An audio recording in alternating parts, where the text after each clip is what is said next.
Hey, welcome back to the Radio Lounge podcast. I'm here with Gavin and a special guest from the Combine. Line from the Combine is Maliik Obee. What's up, guys? What's up, man? What's up, Thanks, man? Thank you guys for having me on. I appreciate it. I appreciate you for coming on, man. Anytime, man. Anytime. So tell us the atmosphere, man. How is it? How you been enjoying the Combine, and how's the atmosphere? Did you see Gruden at all? I haven't seen John Gruden. I've seen Reggie McKenzie.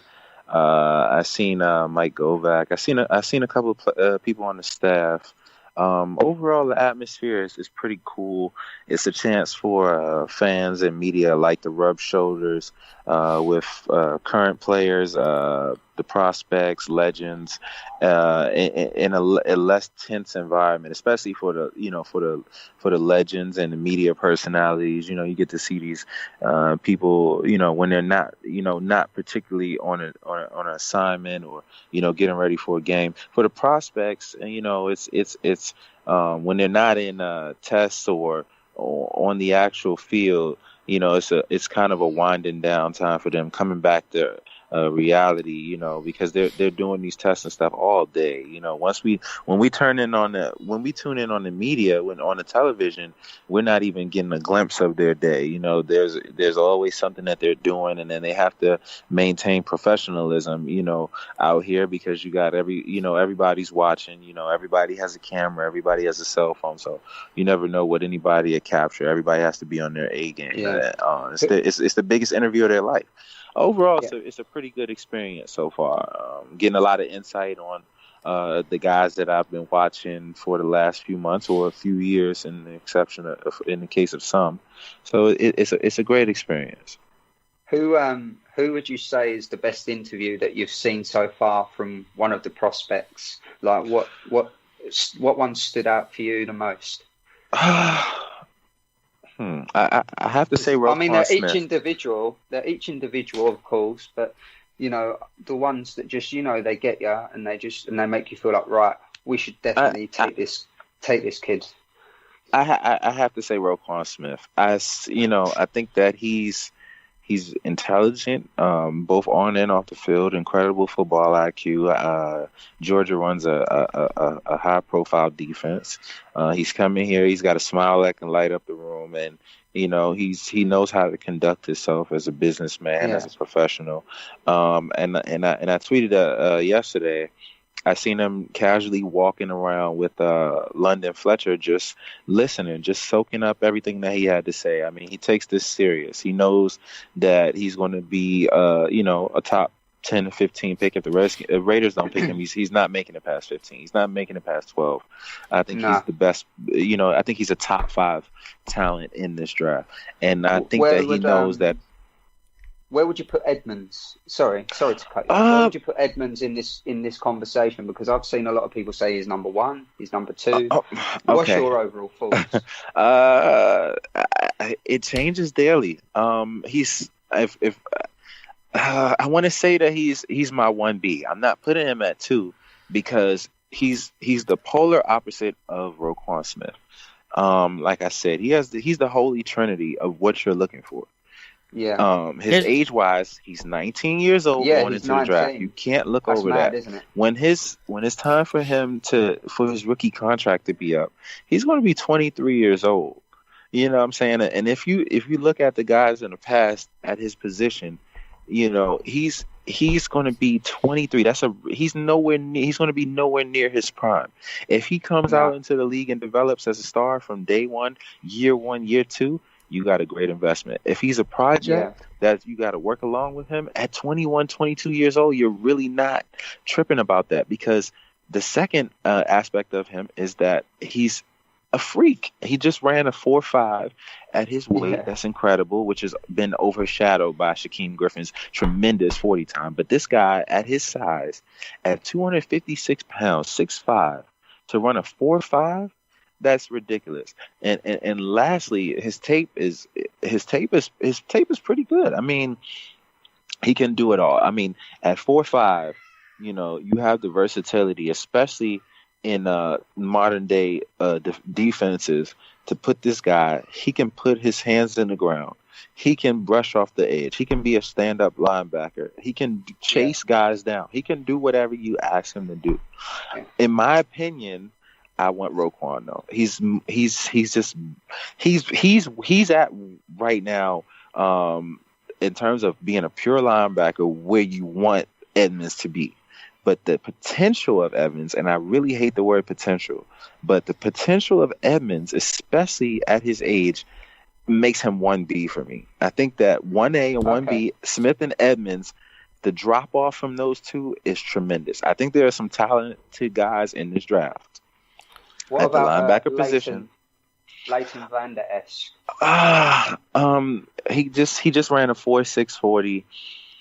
Leighton Vander Esch. I think that he's a bit overrated. I want to say that only because of the aspect of him being sold as this incredible athlete. I don't think he's an incredible athlete. I think that he's a decent athlete who has good instincts. He has great size. He's the same size as Edmonds. I think he has good instincts, great size. I think that he has potential. I think that he has decent speed. But he's not explosive. He doesn't hit you on the tail. He's not a violent linebacker. That's what I. And that's what we need. We need that. We need someone in there. But at the same token, hopefully we can keep Bowman. Because I feel like he's a huge part of what we need to build. But yeah, no, it's interesting hearing your thoughts on obviously the linebacker position. I want to speak on Bowman really quick. I think that people forget that. No, you take away those injuries. This is a first ballot Hall of Famer. Last year he came in and basically turned around the defense as much as he could. I mean, people forget he came in on a short week against the Chiefs' first game and dominated inside out. You want whoever you draft to learn from this guy. You have to bring him back. That is the veteran leadership you have. And we got to remember, this team is a really young team on defense. Last year, before you brought in Bowman, you have 1 year of experience at the linebacker position, at the inside and outside linebacker position, not counting Bruce Irvin and Khalil Mack, and that was Corey James. And I think got a veteran here now. Go ahead. No, I was just going to say, I think he is going to come back because Paul Gunther and Reggie McKenzie yesterday also alluded to it, saying definitely we want him back. And he's definitely an asset. He's a true middle linebacker who can move in space and let the weak side and the strong side linebackers, flow to the ball and cover. So, definitely.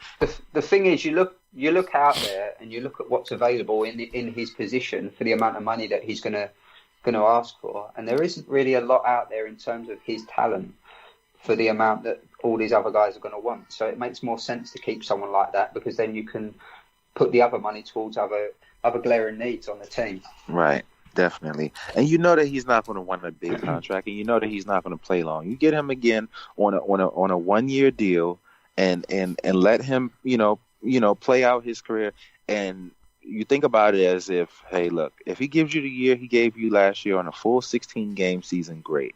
If he doesn't, you still have a guy that you're going to draft this year, and you still have guys like Nicholas Morrow, Corey James, that are learning from him, one of the best in the game over the last decade plus, and it's a win-win. You're really not losing here. I would rather bring him back than go in with another young core of linebackers. And as good as he is, you need a guy in the middle linebacker position who can recognize the different type of offenses. When they're changing from a 2-back to a no-back. You need a guy who knows what's going on, what the quarterback is trying to do, and call the plays really quickly. And that'll be tough for younger guys to do. So even without just the mental aspect, by itself, he's worth coming back. So, yeah, definitely.